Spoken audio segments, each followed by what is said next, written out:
my year, yeah. Are looking live at the morning show, everybody. Welcome. Hope you all had a great weekend. We are live on YouTube. We are live on X. Let's get the show on the road here. Busy day. It's always a busy day. When is it not a busy day? We have much to discuss. JC has charts. Strazza has charts. I might want to talk about Carvana this morning, maybe Berkshire if we can get around to it. They have a bit of a there's a headline there which I thought was interesting. Carvana interesting as well. Carvana in the S&P 500. Shout out to Carvana. They're not alone. We'll talk about what the rebalance said on Friday.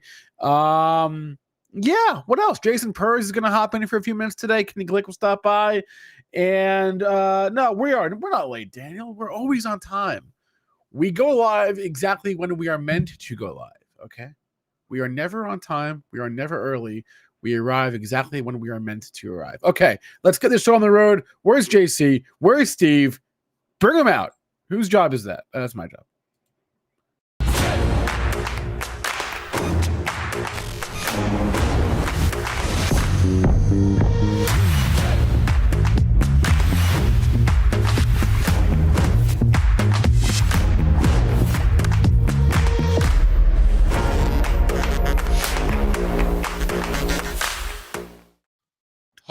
Oh, let me tell you something. It's a bull market in New York City. I'll tell you that. No bear market in New York City. Woo! City is popping. Do you mean to tell me that New York City around Christmas time is magical? Is that what you're saying? I don't know about magical, but let me tell you something. That's when what I you're heard. a local and you live in the city, the month of December, and even like the back half of November, like you just stay away from like Rockefeller, like, Park Avenue, Central Park South, like all that. You stay away. Mm-hmm. And now that I'm not a local anymore and I'm going in there with the family, that's where I go. I'm like, oh yeah, remember when we used to stay away from this place? This is why. Yeah, dude. Rockefeller wasn't bad. Radio City, it wasn't terrible. Bryant Park was fucking nuts. Yes, it's getting worse. It gets worse every year, I think. With all the pop-up shops and shit. Yeah. I came up with a terrible idea that maybe we should walk over to Bryant Park and check it out. No. Bad idea. We got there and like, all right, we should be leaving. What a good idea. Yeah. It's bad. Rockettes never disappoint, dude. Never disappoint. I've seen my daughter happy a lot over the years, obviously. I've never seen her this mesmerized as she was at the Rockettes. Like, this is her third time, so she gets it now. Dude, she was like, the entire time, she's like, Daddy, is it almost over? I'm like, no. She's like, oh. Every time she would ask me the entire time, is it done yet? No. She's like, she would get so happy when I would tell her, like, oh, there's still a lot more. Cool. Good. Yeah, it's great. You got to take your kids to see the Rockettes, man. Wow. I've never seen the Rockettes ever. You never seen the Rockettes? Yeah. Dude, I'm not like a Broadway show goer, obviously. It's pretty impressive, dude. They put on a hell of a show. Right, check it out. Radio City's, it's an old building. I mean, it's sick. It's great. I used to work there, and that was the best part about it. If you had an employee pass at 30 Rock, you could just go up to your floor and look at the Christmas tree from the office. And that's what people used to do. So you could avoid the mayhem down on the floor. You could just go, look at it. Dude, now they got chalets that you could rent, right? And you get like this little private little hut, and you sit there overlooking, and you can order hot dogs. They got a chef from Chicago in there making dogs. Fantastic. Yeah. The chalets. This is the first year they do that. You got to get the chalet. That's the move. This VIP. It's you got to buy a bottle. You don't have to buy a bottle, but we did. We bought two, actually. All right, let's go. Hey, moving right JC, along. How about them Hurricanes? How about them Hurricanes, baby? Wow. Woo! I didn't see it coming. I swear to God, I thought they were going to give it to Notre Dame because these sick bastards, they just hate Miami. I'm pretty impressed with them. I didn't even pay attention last night because I thought there was no shot. So I was a little bit pessimistic myself. I didn't think they'd actually have the balls to put Miami in. Good for them. Yeah, it's great. Good for them. All right. Should we talk markets? I think we should. Yeah, I think we should.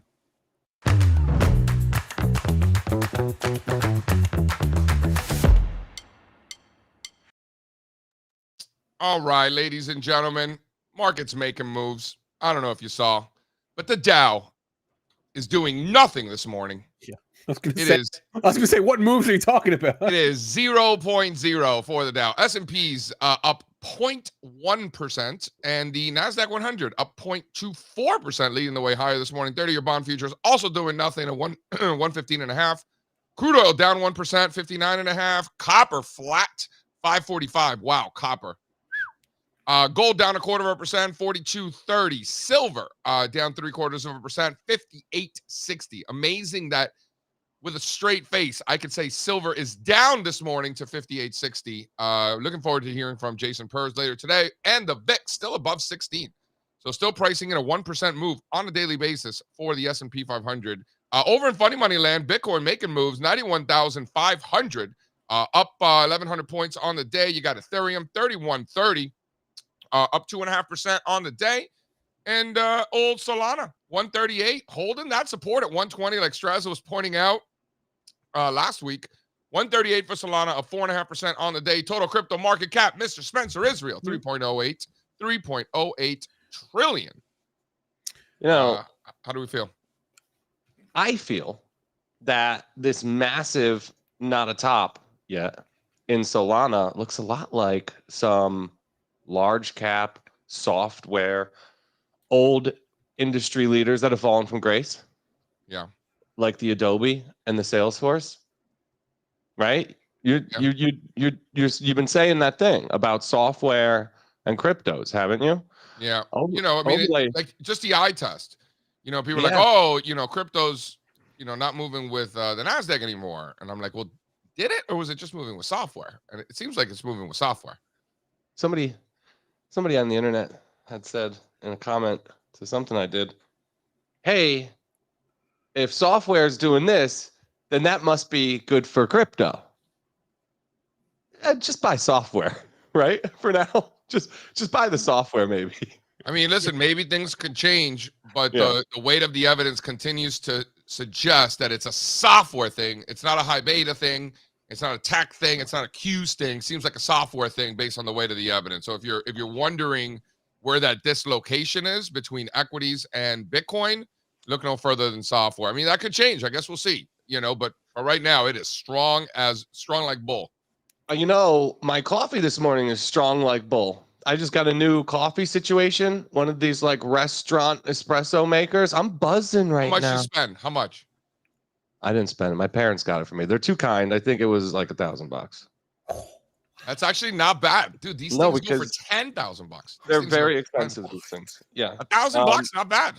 Mine's not huge. I'll tell you the brand. Spencer's head's exploding. $1,000 for coffee? It's coffee. It's not just coffee. It it rubs your feet while the coffee makes it. Yeah. It takes forever. It's one of those things. It helps you. You can make cappuccinos quite easily. It froths the milk. It does the damping or whatever that's called, tamping. You can make an espresso martini with the thing. So we're just very caffeinated this morning playing with our new toys. Yeah. All right. Can we talk about slide 5, please? Well, Steve, I wanted to say though, I mean, is crypto not looking constructive here? You were complaining about it a lot on Friday, and Thursday, I think. I'm all in. Flip the book. It held where it needed to, Spencer. I just want to see more off the lows. All right. This is more exciting to me. Okay. So this is high beta, guys. In healthy market environments where stocks are doing well and investors are being rewarded for putting risk on, this line goes up. And as it turns out, this line is going up to the point where it has never gone up this high ever. It was Breville, Paul. Yeah, this is just risk on 2 weeks illustration of the damage that's been progress by some of the most offensive corners. The index is just a great depiction of that. No, a lot of technology in this index, consumer discretionary, the offensive areas, and then as somebody pointed out in the chat last week, throw up the next one. So this is relative to low volatility, right? So high beta, new all-time highs relative to low volatility. I mean, that is simply, indication that's risk on. That's investors being rewarded for taking risk, and investors who chose not to take risk or, God forbid, shorting this thing, they're being penalized for that. And that's what happens in healthy market environments. Here's a good one, guys. Throw up the next one. So this is the S&P 500 on an equally weighted basis, closing at the highest levels ever, and then the S&P 500 X Mag 7, so the other 493, also hitting new all-time highs. So anybody who told you it was just 7 was obviously lying to you. And then finally, I think this is the most important one of all of these, slide 8. And this one, we're looking at the more defensive areas. So the question becomes, all right, well, what's it going to take to get more defensive? What's it going to take to flip the book, towards other asset classes and look for uncorrelated trades? And it's like, well, if these lines can start to go up, that would be the first thing I'd be looking for. So, if you're asking what it's going to take to get defensive, I think look no further than this chart right here. This is the chart of the week, bro. Tell me I'm wrong. These things are going down. I like this. I think it's a great chart. This is just confirmation of like the last one that you showed. I think it like in the high beta, low volatility though, you got a momentum thrust too on that move. So just killer bullish stuff. Well, this one coming from Chart Kid Matt. If you guys can throw up the new slide 2, and then we'll get into a little bit of news here. Throw up the new slide 2, and I think this is what you're talking about. This is a Strazza. This is coming from Chart Kid Matt. Great chart. Large cap technology up 10 days in a row. Mr. Spencer is real. That's 2 weeks. Over 2 weeks, right? Because we had a holiday in there in between. Yep. Yeah, we've been running that consecutive days indicator a lot these last 2 weeks because you have some awesome streaks. And it can only be bullish, right? It's not like this. Somebody says, well, what does that mean? What does that data mean? That means nothing. It's a fun fact. No, I don't think it's a fun fact. I think it's at least bullish at the margins, right? If bears can't win a single session in 2 weeks, it ain't bearish, and it's probably not nothing either. It's just a question of how bullish. Isn't it also true though that you get like the best rallies in bear markets, like the best short-term rallies? It wasn't really a bear market; it was a corrective wave. No, but Spencer is right. But that has nothing to do with this environment. Obviously, this isn't that. But yeah, Spencer's right. If you look at the back of the stock, if this was the beginning of a bear market, though, then this would drive with that. No, it wouldn't. Definitely would not. No, because the indexes are a couple percent off the highs. So like we're not looking for some like automatic trying to play devil's advocate. No, and I respect that, but the answer is, Spencer, no. What you said was actually right. The biggest days, biggest weeks do happen. Like if you go to the last page of the Stock Traders Almanac and it ranks like the best days, the best weeks, the best months, they're all in the worst market environments ever. This isn't necessarily that. This is just a win streak. Not so much. It's more of a momentum thrust, like Strazza said, and definitely not bearish, right? When your best players are scoring a lot of points, it's not a big deal. You're not going to penalize the Chicago Bulls when they were nasty in the 90s because Jordan scored so many points. You know what I mean? Now, interest rates have been popping here since end of last month.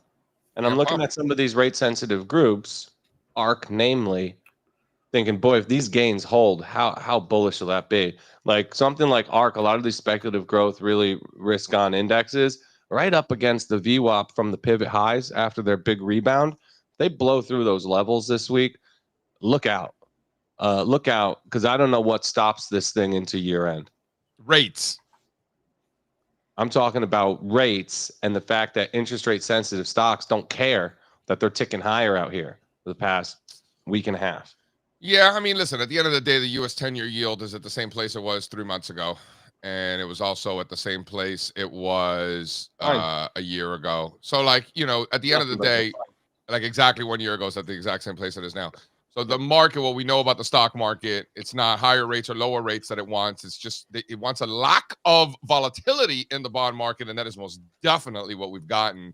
Talk about a nothing burger in the bond market.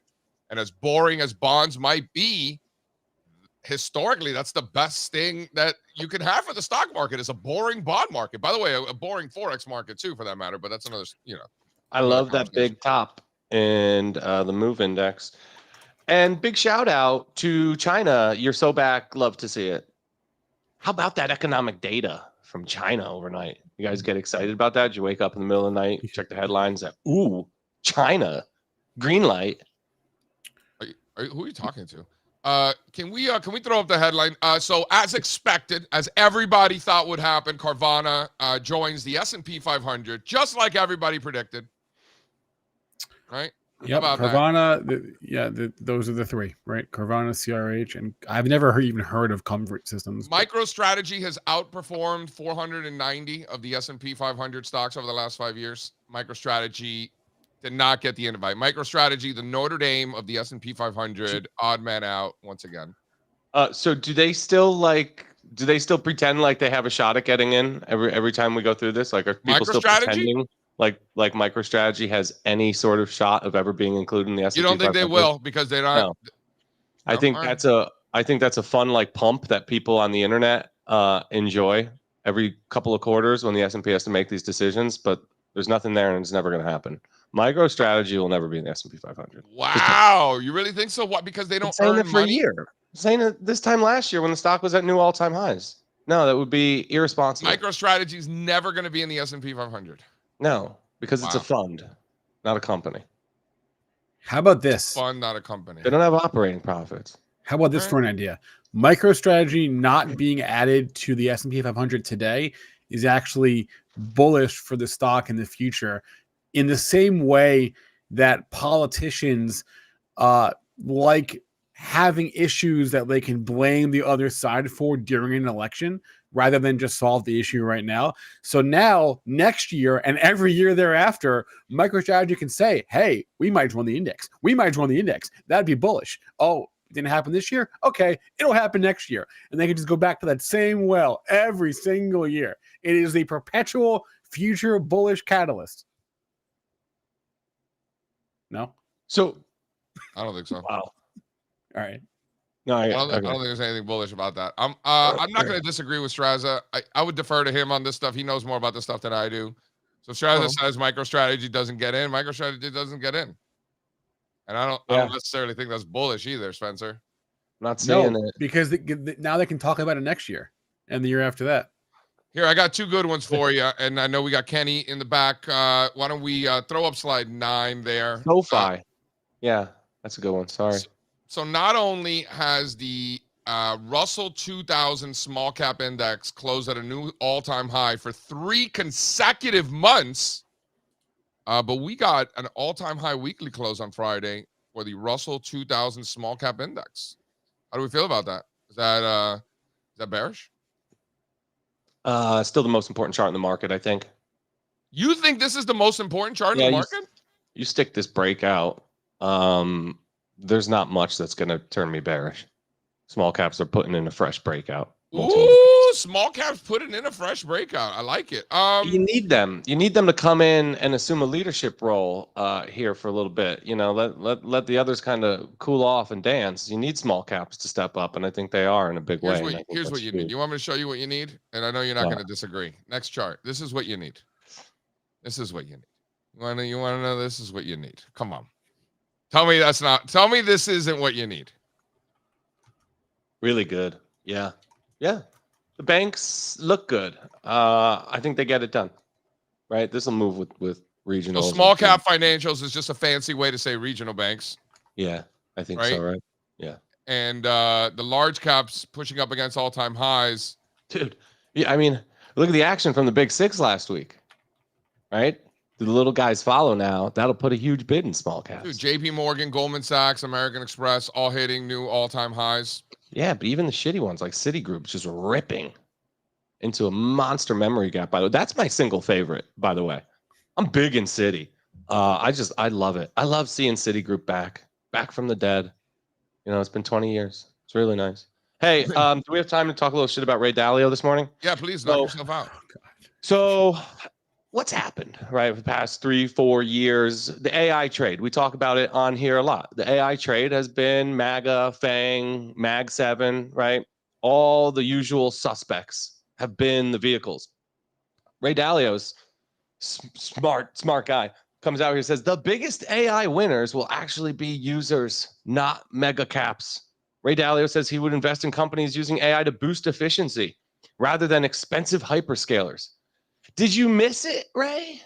What are you mad about? Something? Were you not in the Mag 7s these last 3 or 4 years? You're going to come out now and say that's not the trade? It's been the trade. If you've been there, a lot of people don't care what the next trade is because they made so much freaking money. So thanks for showing up 4 years late to tell us something that most people already know, that in the future it's going to be the software ones are the ones building on AI, not the ones spending all this money right now. I don't know. Just kind of seems like a stupid thing to say. In other news, speaking of stupid, slide 11 there. This is stupid. You got people telling me that this is the tulip bubble. I remember being with Morgan in Amsterdam at the airport taking pictures with the tulips. My wife thinks I'm crazy, right? She thinks I'm nuts. She's like, "Why are you taking so many pictures with the tulips in the Amsterdam airport?" I'm like, "If you only knew how funny this was." Yeah. Dude, there's fucking tulips all over the airport. All over the Amsterdam airport. Tulips for days. This picture's not taken from the museum. It's taken from the airport? Or that's the little one from Eric Balchunas' Twitter account. I was going to say. I think this is there's a tiny little picture frame hanging in the museum as you're walking out. I'm pretty positive that's it. What museum? In Amsterdam. Oh, I don't think I went to a museum in Amsterdam. You know, it's owned by a company that's headquartered in Bridgeport, Connecticut. The Amsterdam Tulip Museum. Wow.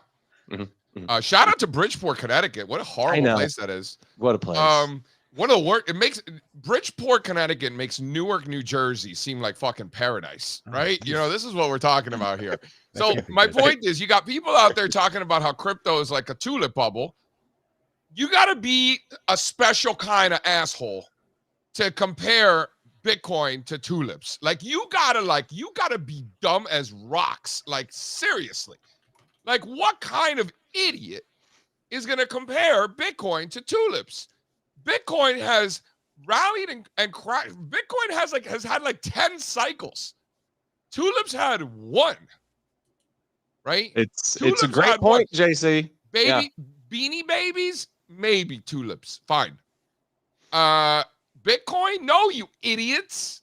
Go look. At least look. If you're going to say dumb shit, at least look first. Yeah. No, the tulip comparison should have ended 10 years ago, at least, right? You're totally right. At least, right? At least, because 10 years ago we already had multiple cycles.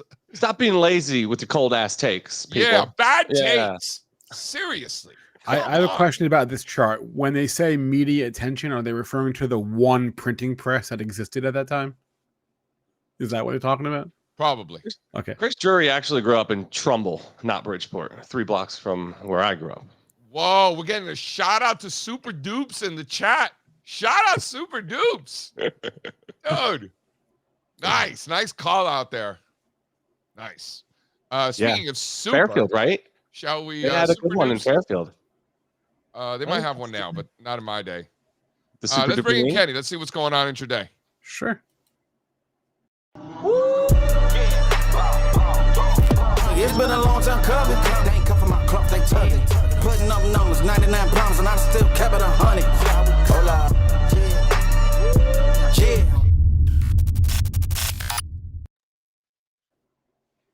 We're bringing out Kenny? Kenny, you're on mute. There we go. Let's go, baby. Let's go. Go dogs. Go dogs. I got everything going on. I got JMU in the game. Dude, JMU. Could you imagine being Notre Dame and being like, man, we're not in the playoffs, but James Madison University, they don't even have a coach. I actually don't know, right? I know. But the sick thing is the guy from Indiana was the JMU coach. He built such a good team that they still remain good 2 years later. It's incredible. By the way, let's breathe it in for a second. This is close. This is as close to glory as I'll ever feel. SEC champions over Alabama and the JMU are in the tournament. I don't have to watch sports anymore now. So I don't even watch the Jets anymore. It's just so pathetic. I watched the Jets yesterday. It was lovely. Yeah. What was the spread there? Was it -7? You had to take Dolphins. I don't know. Gambling's for idiots. So Kenny Glick. To bull market, are we fighting this trend? Because I heard the way I learned it was that if you ain't fading, you ain't trading. Is that true? Well, I tell you, the fade has not been really working too well, but we've just been waiting to just take the other side. But we're getting small fades. We're getting those mini pockets of profit taking, but they're all turning into faux show bros. But lately, end of the year fireworks are here. We're getting trades like SMX. Did you see what that wound up doing? It went from 5 to 500. Once it broke 250, we were joking. I was like, 120 gets you 180, 180 gets you 250. And people were trying to figure out what that's all about. And I was like, if it breaks 250, you can go to 500. They're like, why? I'm like, because that's how it works. And then it went to 500. So then next thing you know, we got a new contestant late in the day on Friday, TGL. Give me some love. You guys see TGL? It started out so innocently, but it's the same charts, my friend. Let me show you some of these nasty looking charts before I go. I'd like to get a little nasty. Yeah. The nastier, the better. That's the year 2025 is all about the nastier charts. Look how nasty that is. Why you got to be so nasty? Look at that. The dirtiest, dungiest, grossest, nastiest. So what is this? We are, you know how they like to scrape the bottom of the barrel? This is underneath the barrel with the roly-polies and the dumpster juice. These are reverse stock splits. 100 to 1, 250 to 1. Some of these have like 500 to 1 reverse splits. So they take all the liquidity out of the name, and then there's maybe 1 million shares left in the float, and they get a catalyst that gets the stock going, and off she goes. And look at this monster. And if you guys know about this kind of trade, you know, again, it all started for us down here at $18, just a little faux show bro VWAP break. But here's where it got nuts. It broke the high right at 402. So you've got no liquidity in the name. Then it explodes where there's less liquidity in the aftermarket, and you get a stock that tacks on a nice 38 more points. Sorry, I don't do math well. Yeah, but 38 more points. No, 58 more points into the aftermarket. So this is the kind of stuff you see more of this at the end of the year where everybody's locked into how they did for the year. It's time to go nuts. It's basically time to go fucking crazy. And I'm going to go look for this kind of stuff for the next couple of days because there's so many of these reverse stock splits that they just come out. And all we're doing is scanning for the volume explosion. The volume explosion meets this trade, and then we're back onto the VWAP trade. Hold on, stop right there. What can you explain the scanning for volume explosion? So you're looking for like 10-minute volume spikes, 1-minute volume spikes. It doesn't matter. How do you think about that? Well, yeah, the 1 minute spike gets it going. Like suddenly you'll see this. We got a scanner that scans for the unusual volume and the unusual. How many scans does one man actually need? I have all the scans you need. Yeah, just 3 scanners. That's all you need. I make it seem like there's a lot more, but it's volume, it's percentage gainers, and big blocks. So the big blocks go hand in hand with the volume scanner. So suddenly you see this monster volume, but it always is some cheap, crazy, weird stock. So it starts hitting the percentage gain scanners also, and everybody's got that scanner. So this is what this game's all about. First, it starts like, oh, what's that? Oh, I don't know. Oh, what's that? And then it spreads. Everybody's got scanners. So everybody's scanning for the same thing. My scanner scans before your scanner. My scanner's better. So we're in before you. And then we're also taking it with, you know, again, if you want to say limited risk, you're already buying a stock that was $2 at 18. So you're doing something risky already, but you got VWAP by your side. You got the faux show, bro. And next thing you know, you got those all-time high breaks. Not all-time high, but you got those daily high breaks that cause the squeeze to kick into gear. So fast forward today, I'm just going to be looking for these. There's one CETX right now, which is probably going to be the new one.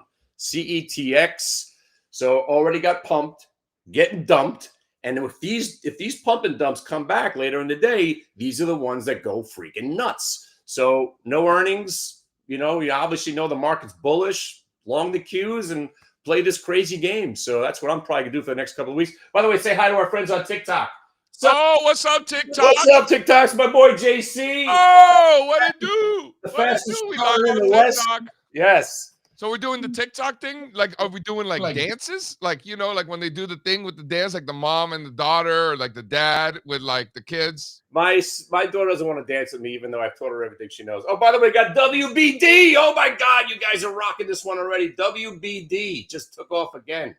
WBD. So Warner Brothers. So then what's the story here? Because Warner Brothers is getting bought out by Netflix allegedly, but the Orange Man is saying that maybe it's not going to happen. Spencer Israel is a man of the people who monitors this sort of thing. I don't know. The thing just triggered at 20. Spencer also- Israel, our head of merger arbitrage. Here at, That's right. No. There's also like a potential bidding war at play here. Right? Ah. Remember, there were two other people. There was Comcast and Paramount Skydance who were bidding for Warner Brothers, and Netflix won. I put one in quotes, but Netflix won the bidding war. But we know that this story is far from over. So the spike you're seeing is I haven't seen. I'm just going to assume it's a headline that Paramount or Comcast has increased their offer. Right? There it is. Paramount all cash tender offer for $30 a share. There you go. We're in a bidding war now. Right. See, that just came right off the scanner. So got a quick alert at $26 if you were quick to jump on it. So up $1 already. Not trading it, but yeah, I'm just looking for garbage today.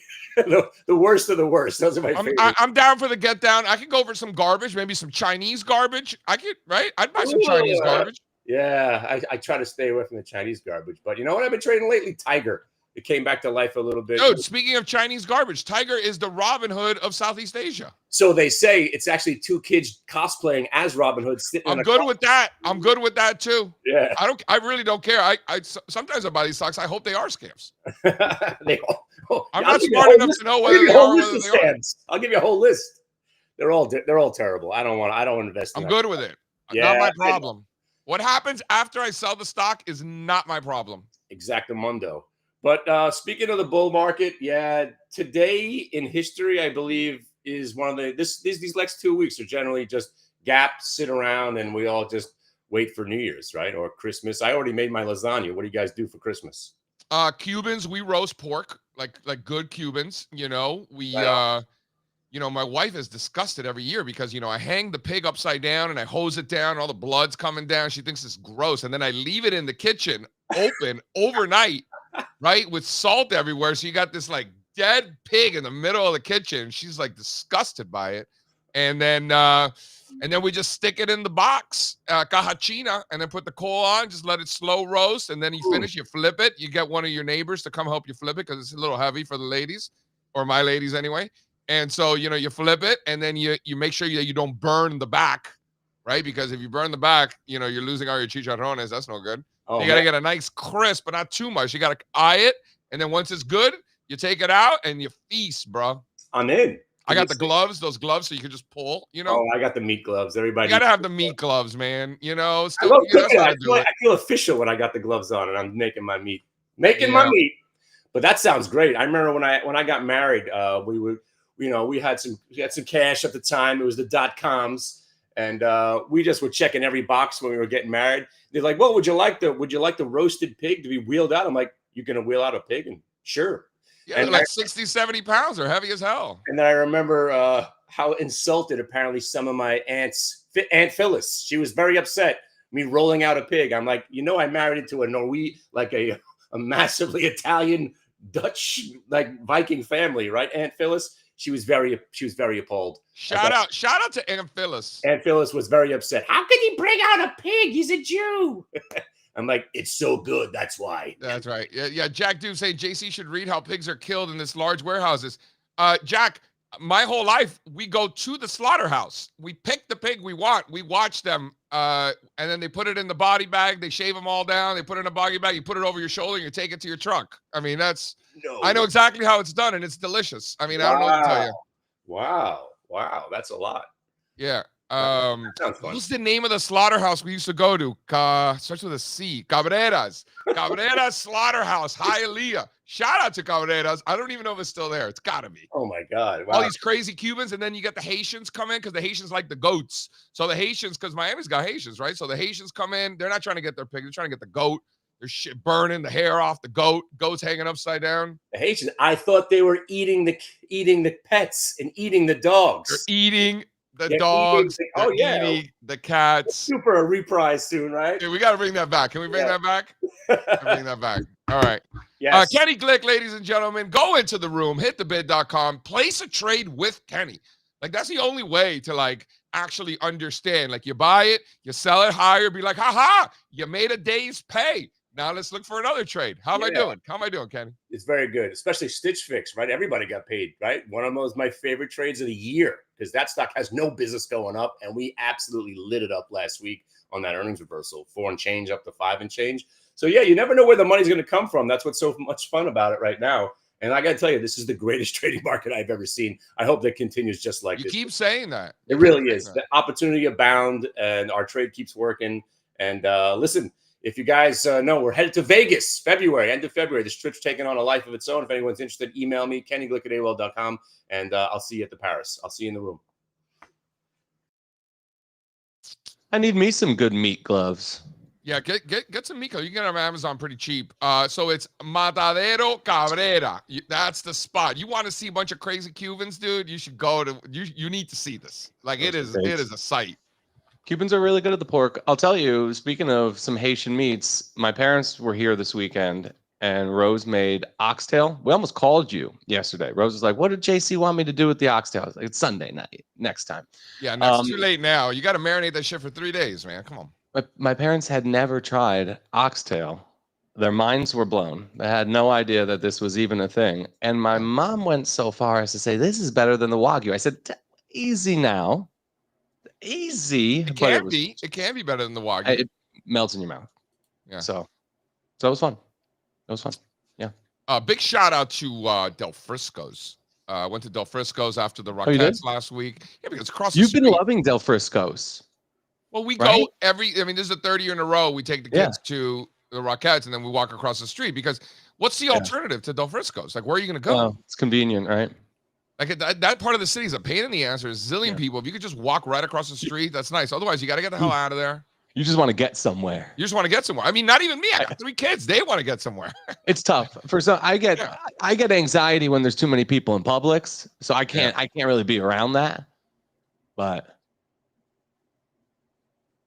all right, so we got the Nasdaq up 1/3%. Markets are moving slightly higher. I wanted to show this chart here. If you could throw up slide 13. This is an interesting one. I didn't see it coming. I was going through my charts. When was I doing this? I was going through my charts Sunday morning. Sunday morning, I'm going through my charts and I go, whoa, hey now, look who's perking up a little bit here, a little small cap energy. You know, I didn't catch that last week. You know, did you? If that's why you got to go through the charts, right? Got to go through the charts. Otherwise, I would have missed this. What do you guys think about that little it looks like a little middle finger there, you know. Kind of does. I gotta see it. I think it's coming. I'm so long. Highest level since February for a small cap energy. No, irresponsibly long oil and gas right now. I am too. I got 1/3 of my portfolio in oil and gas, and I'll be out of half of it on the big bang that I'm waiting for. To be clear, how big of a bang? Out of curiosity, a momentum surge makes me a lot of money here. Dude, so that's really the highest. This is the highest weekly close since my birthday. Yeah, it's setting. Shout out to all the Valentine's Day babies out there. Shout out February 14th. Great day to have a birthday because you don't got to get involved in that stupid Valentine's Day shit, right? Because it's my birthday, so we do what I want. You know what I'm saying? Hell yeah. We eat ribeyes and sauteed onions like gentlemen. Yeah. Right. Slow roast the shit out of those onions. An irresponsible amount of onions and butter, you know? Earmuffs, Miss Unique. Yeah, shout out to the Smiths and Morrissey, right? Shout out. I was watching the Alanis Morissette documentary last night. Couldn't sleep from all the espresso. Yeah. What a gangster she was. Just true rock star. Is it ironic? It was such a good song, man. She had so many hits. It's a cool story. I'm enjoying the documentary. I will finish it tonight. Love her. You're on some documentary kick. You're watching the creepy Diddy stuff. You know what I'm saying? Yeah, I can't stop. I can't really help myself. Even the trashy Netflix content. I'm all about it. I'm not doing it. Yeah. I'm sucked in. Yeah. And then so energy. No, you're not convinced. That was a big stick. What is that? 10-month highs almost. I am convinced. I think we're both running an overweight right now. Mine's probably a little bit shorter term than yours. I'm looking for an explosive. I'm the most overweight energy I have been in a long time, and I'm gonna lose money. I'm gonna lose money today. I think this is probably the most I've ever owned from an allocation standpoint. Because you weren't around in the last cycles. Yeah, I mean this is, and back in 2021, you were really owning other stuff when energy was smoking hot. So We'll see. I think, JC, the commodities landscape continues to develop in a way that suggests it's only a matter of time for our friends over in the oil and gas fields. You know, there was a great chart over the weekend. Here it is. This one coming from Callum Thomas. Can we get Callum on the show? Can we get Callum Thomas on the show? He won't because he likes to sleep when he's in Australia. Yeah, he's one of our mates, right? There are mates in Australia. I believe he's in New Zealand. I apologize. Now you're just being racist. Yeah, it's fucked up, dude. It's fucked up. You're just combining, just because they're on the other side of the world, it's like, oh, they're all the same. So throw it up. That's a great chart. This one coming from Callum. Great chart to Strazza's point. And Publix does have great chicken tenders. Really, they fry great chicken too. Dude, I haven't been to Publix in a minute. Dude. What? I know. I don't. Everybody's going to the fancy markets these days. I go to Wegmans. Wegmans is the greatest place ever, dude. Everybody loves the fancy markets have gotten a lot better. There's other options besides just Whole Foods these days. They're popping up everywhere. It's a good shopping experience. How do we feel about this, sir? And they have great cheese. Yeah. Let's go. This chart says to me, when is energy going to catch up with precious metals? And I'm like, hopefully now. Honestly, I couldn't have said it better myself. Right? This chart is when is energy catching up with metals? I mean, metals in general, not just precious, but yes. The black gold catch up to the yellow gold. Let's go. Yeah. That's a great chart, right? Yeah. No, it's really good. It's really good. And I think it's coming. I'll tell you though, JC, everybody's bullish on energy right now. And I don't love that. Not just us. That's not information, but like everyone's others. bullish. That's why the short interest in oil services and explorers and producers has never been higher. Is that why? The things that I'm hearing. The regional banks, highest short interest ever. Yeah. There's the data. Why do people hate regional banks so much? People really out there shorting regional banks? More aggressively than ever. I don't know if you heard me. They're not the most liquid markets. I don't know. Don't people buy like credit swaps and shit to bet against banks? There's better ways to do it, I think. Yeah, not all of them have CDSs. No, not all of them have. The big ones have CDS. I know. I just know a lot of these regional banks, they don't have the liquidity that I need to do things. So I don't know how bigger people are doing things. Dude, Wegmans is fantastic. What a great place Wegmans is. Great place. Wow. Oh, Robert, you sound crazy. Publix is great. Where shopping is always a pleasure. Publix is fantastic. Yeah, Publix ain't Wegmans. I grew up going to grocery stores like Stop and Shop and ShopRite. So like Publix is like Whole Foods for me. It's just phenomenal. Publix is way better than Stop and Shop. That's some Connecticut shit right there. Publix also an employee-owned company. Yes, they're really good to their employees. Also, everybody has a 401k. They give them stock. It's super cool. Really nice business.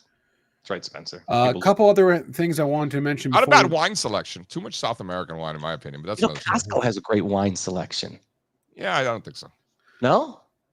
Really? Got what I need. Yeah, what do you know? Enough. Okay, a couple headlines. Berkshire Hathaway, one of Warren Buffett's top guys, the guy that runs their investment portfolio, the CEO of Geico. He's going to JP Morgan. Doesn't look good. It doesn't look good. Doesn't look good. It's somewhat natural when you appoint one person to be the new CEO in a succession than the other people who were not picked. Is that what it was? This guy kind of got snubbed. I mean, I don't know what's going on like inside the palace walls, but that would, if you read between the lines, which everyone does, then I'm okay with that. Then that makes more sense. I take my comment back. If that's what happened, that's super normal. You're right, Spencer. Yeah, I thought this was one of the guys who's like appointed to manage the money when Buffett goes, and he's like, no, I don't want to anymore. He has been the guy. He has been a lot of times when we say like, oh, Warren Buffett bought. Actually, no. A lot of times it's Todd Combs is the guy that bought it, right? So, yeah. He's also the CEO of Geico, as I mentioned. So he's going to JP Morgan. I wanted to mention that. I also wanted to mention it's not very often you see a stock get like really hammered on what appears to be nothing more than a downgrade. But Marvell this morning, MRVL, is down 6, almost 7%. And I'm seeing nothing more than this. I've seen because it 3 or didn't get 4 added to mentions. the S&P 500. Oh crap! Is that the reason?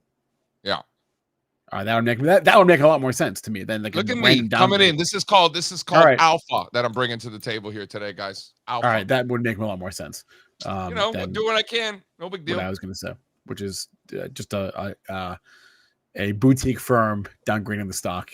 Right? I was going to say They this. still have those? Yeah. Yeah, believe it or not, they still Yeah. have boutique firms. They're still doing their thing. Sell side, still around. Yeah. What else did I want to mention? So yeah, we talked about the Paramount thing. There was now a bidding war there. So, Netflix, Warner Brothers, maybe Comcast. Keep an eye on that because there will be more headlines throughout in the coming days and weeks, most likely. Also, Strazza was talking about rates earlier. Don't forget, if you care about such things, we do have a FOMC meeting on Wednesday. We are in all likelihood going to get a 1/4 point rate cut.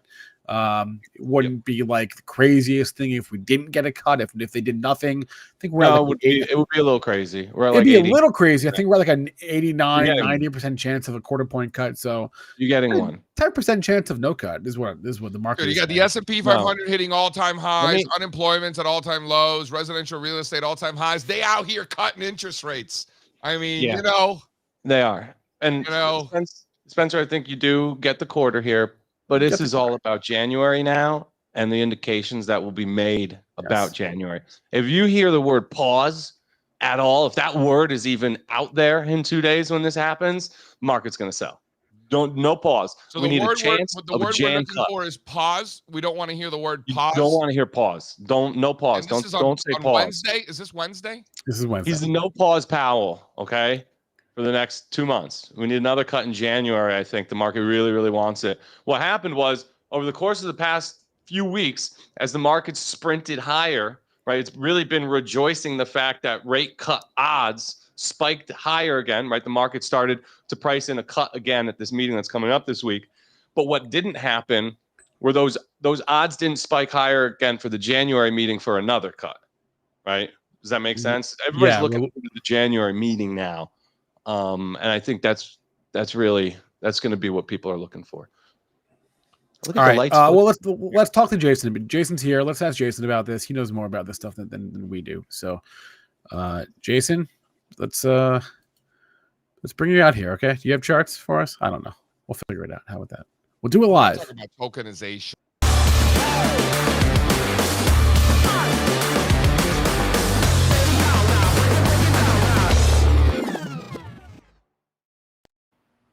Jason Purrs, hello, sir. Hey, what's up, guys? How are you? Things are good. We were just talking about stock markets at all-time highs, unemployment's at all-time lows. Residential real estate just going gangbusters. Everybody's making money, and they're out here cutting interest rates. Should Sounds we about fight right. that? Should we be angry about it and fight it, or should we just embrace it? Embrace it. I mean, once again, it's okay, the market's at all-time highs. If you're coming up with a scenario for reasons not to cut rates, we're here. We have all the reasons we would ever need. We've And been they're doing like it anyway. which is great for us. Thank God. Keep the market moving up. We can stay in a bull market. Great. So don't fight this trend. I think it's generally they see what's going on. If you look globally, I did bring some charts. I'm not sure which part of the deck I'm on, but if somebody could figure that out at this point, I'm sure it's moved around a little bit. But starting with the Germany bond yield. So if we look at German bond yields, we look at yields globally from Japan and so on, those continue to move higher. I mean, so a lot of people just aren't really paying attention here to what's actually happening under the surface, which is probably why they're cutting rates. And at some point, they're going to come in and probably start to do quantitative easing or some form of yield curve control, because this is going to get out of control. And part of this trade is this is part of the energy trade. So basically what we're saying here is the Fed is continuing to cut. We're going to run it hot. Donald Trump wants to run it hot. A lot of people are look, he wants gas prices lower. He wants inflation lower. He wants all these things. No, this guy's doing everything to run it hot, and he will continue to run it hot. And so as we're going to continue to run it hot, the yield curve is going to continue to steepen. meaning the spread between the short-term rates and long-term rates is going to get wider. That creates more liquidity. And this is just an environment for a melt up, like of some sort, whether it's a stagflationary style melt up, which would be, where we see the energy stocks really start to outperform, or it's just a continued reflation melt up, which is kind of the everything bubble, if you want to call it that, that everybody's talking about, where everything is kind of going up at the same time. So I really like the way the market is set up here for energy at the moment currently. Which energy stocks, though? Are you going to go with the refiners and stuff like that? Or you want to go down, offshore drillers and things like that? We're still like looking at the refiners a lot. We're definitely in international names. I definitely like things like Shell, BP, Baker Hughes, and so on. Like looks good. Like for domestic, Baker Hughes looks about as good as it gets. So you basically want to own strength here over everything else. Let me ask you something important. Let me go back to German yields. Okay, let's talk about it. When you go back to the Germany yields real quick, and then we'll get to the energy. So when you go down the list of the douchiest words in finance, right, is Bund? Bund's got to be like top 3, top 5. Yes, it is. Like you want it, like if you want to be like one of those like vest wearing midtown bros, you start talking about Bunds at one of these Irish pub, you're just dying for someone to punch you in the face, right? Yeah. Or LIBOR rates. Like LIBOR rates is also fun. Basically, if you talk about bonds, you're basically kind of sound like a douchebag. Like, yeah, that's true. Yeah. Also, that's also true. Yeah. Fair. Do you know where the word Bund comes from and why why you have to sound so douchey and you can't just call it a bond like a normal person? I have no idea. Do you? Bund comes from the German Bundesanleihe, which is their government bonds. When in America we call them bonds, it's way less douchey, and it's because it means like to tie like finance and the government together, like ties it, so it's like a bond. So it's different than the Germany. Steve Strazza, speaking of douchey, do you want to chime in here on the Bund? Is it top 3, top 5, or is it number 1? Yeah, it's a stupid word. And I don't think finance. Yeah, kind of. You could just call them. You could just call them bonds. And I don't think we say LIBOR anymore. By the way, we don't say LIBOR. LIBOR got canceled a few years ago. That was a big one when I was coming up, but now I think it's SOFR. Yeah, it's SOFR. SOFR. SOFR rate. They got me too. They got rid of Euro bonds. Eurobond was the short-term rate. It had nothing to do with the euro. It was a short-term rate in the United States. They changed it to LIBOR, and then they changed it to SOFR, and like it's just, yeah. Bonds are a fun world to live in. My homie trades SOFR. Yep, so do I. He's not douchey. He's cool. Yeah. Be bougie, not douchey, says Miss Monique. That's right. All right, we can move on from the Bunds. Can we go to energy? So Steve Strazza and I overweight, and also we own a lot of energy stocks. What are your thoughts here? So if we're looking at these 52-week highs like that are just coming up, this is kind of interesting because this is something that happened only one time in a while in the energy sector. So we're starting to see, and not to mention we're starting to see the spreads between the crack spreads. That's something that's been new. It's come back a little bit, but obviously that's very normal. And once again, you go through the refiners, we go through the international names, you go to Canada has some really nice energy stocks at the moment. So their charts are looking great. They have the nicest energy stocks. The nicest energy stocks at the moment. But that like Imperial Oil got the shit kicked out of it the last week, though. Yeah, but like CNQ looks really good. There's a bunch of other names that are starting to look really good, things to put on your radar for everybody. But here, Strazza, you and I kind of highlighted this when we were on the show talking about commodities a few weeks ago, and basically looking at the Strazza indicator showing the very low volatility inside of the XLE at the moment. Crazy, right? Yes, it's insane. So like options are very cheap. Like buying 1-year leaps looks really great in this sector, whether you're looking at individual names, the sector as a whole. Also looking for this breakout. Like when this starts to break out, like 52-week highs could get it started. But really we're looking for this thing to get above 48. And that, sorry, why does it say 48? Oh yeah, they switched it up. By the way, did you guys see that? They switched up the XLE from Spider XLE to Select XLE. You guys see that? What's the difference? Yeah. They cut it in half. The holdings are the same. Yeah. I don't know. Just split. Yeah. What just split? The funds. Yep. Those ETFs. They've never split, I don't think, either of them. Oh, it's just a They're price both- split. Yeah. Yep. Oh, so nothing relevant. Nothing that relevant, no. But they changed it. ExxonMobil still 22%. Chevron's 18. I have ExxonMobil calls in every quarterly expiration going out to Q1 of 2027. And we're just going to go right on down the line and sell the young ones first and hold on to the old boys and have some nice leaps and be very well exposed to this thing once it gets going. I just needed to start now because you have to pay for that time. Time is expensive. Time is expensive. Time costs money. You got to buy it. And Jason, you're right. It's relatively cheap right now, but it still costs money. Buying time is not free. Oh yeah, because it can. I mean, it also when you have very low volatility and it just chops around, that's a problem for the options market for sure. So if you're looking at this trade though, I just think it's easy to just go, okay, simply over 50 is probably a very simple one, 50-50 at the moment, because that was 101. Now we're looking at 50-50. Now we're looking at 47 to hit a new 52-week high. So I'm really excited about this sector. I think it's really going to move. I brought another couple charts and basically just highlighting this trade. So we're really looking at, the energy sector to look really good. I think the energy sector is just ready to move next. I brought a table to basically talk through the commodity stocks at the moment because commodity stocks look great. And so go to the next. I think it's the next slide. Oh, we'll start with this. This is even better. Now go back. Energy is getting whacked today, following through lower though. So I'm speaking very tactically right now.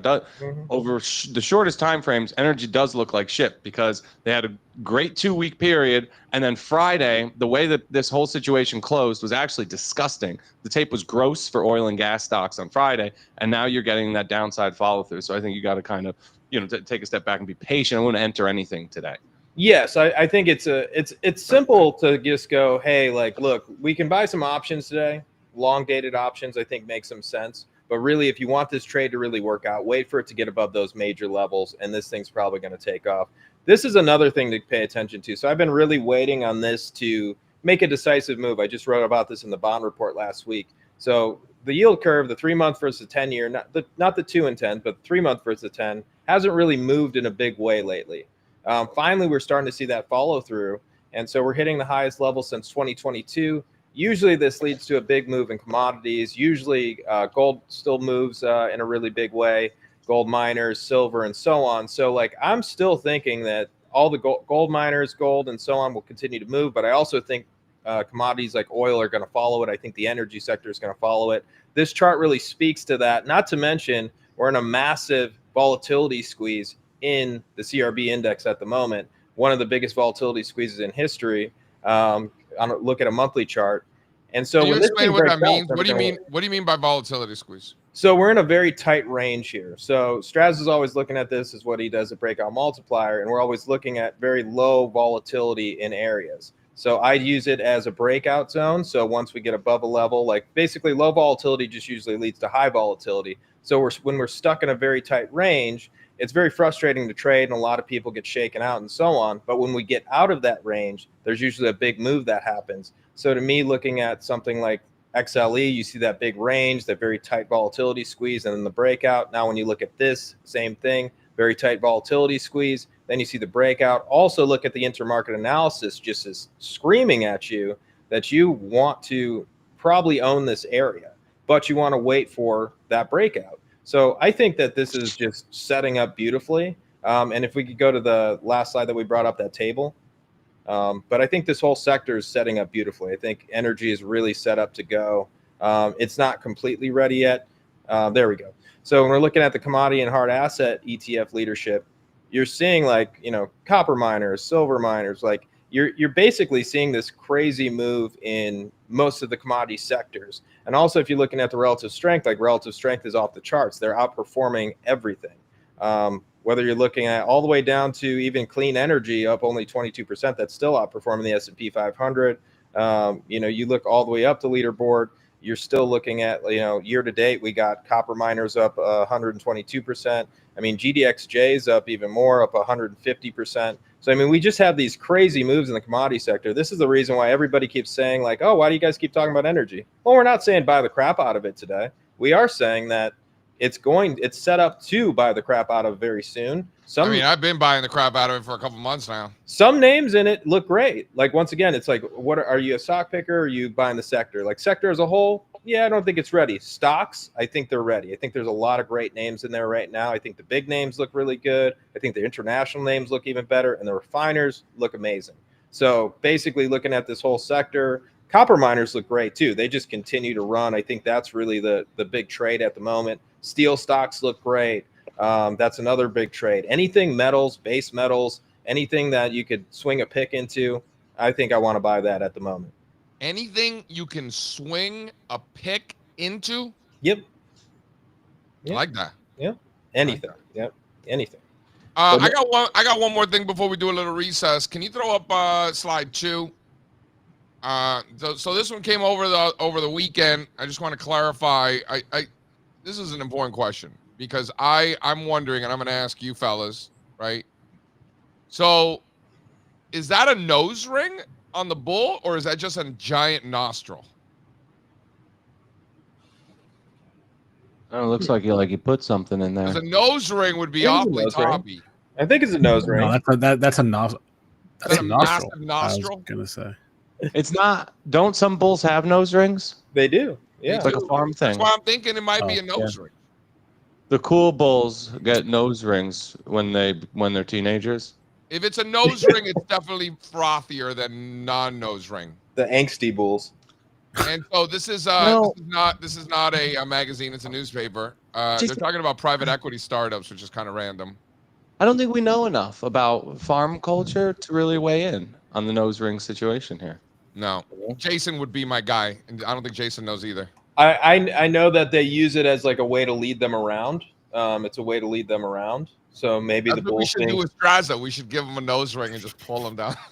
I don't think it would look good on me. That's the point of it. I think Steve would look great with a nose ring. Definitely. I don't think we're gonna find out. I really like technology into your end. Technology software ripping this morning. Should we do a little recess and go trade? Yeah. All in on the software. Let's go trade. Go get yourself some Have software. hedging trades to put on.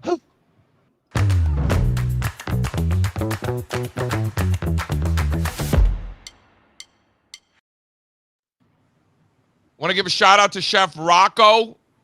L'Incontro by Rocco, 82nd and 2nd. Great experience. Took my family, right? So I've only been there with adults, doing city things. But I took the family.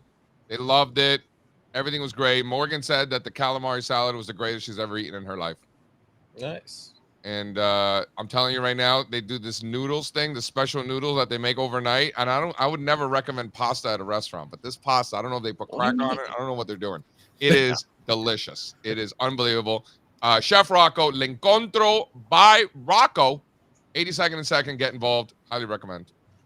You could get pasta at a restaurant. Some of these. I know, but I would never that make the homemade pastas. Yeah, but I would never lead with like, "Hey, go to this restaurant and get the pasta." Like that's just not. Those are not words that come out of my mouth. Fair. But in this case, I don't know what Rocco's doing, but he's crushing it, Chef Rocco. I'll bet Rocco makes a nice ossobuco. Chef Rocco does a lot of nice things. He's a big fan of the show. Big fan of yours, Steve. Steve likes Italian. Fan of anybody. Steve probably leads with pasta a lot. Like probably that's probably a go-to for you.